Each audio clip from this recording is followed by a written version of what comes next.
qilganlarning ham o'ziga yarasha ishlari bor. Ular ham bajarishgan o'sha ishni farmonga muvofiq barcha taqdirlandi.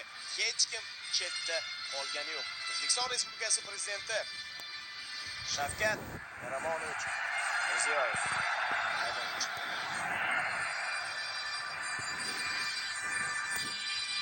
albatta yurtboshimiz qo'lidan mana shunday mukofotlarni olish bu qanday baxt a? Shaxsan o'zlari.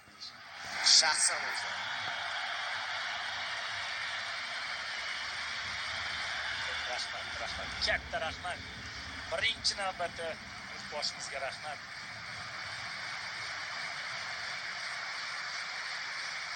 Ana endi jamoa ichidagilarning hammasi birma-bir taklif etiladi.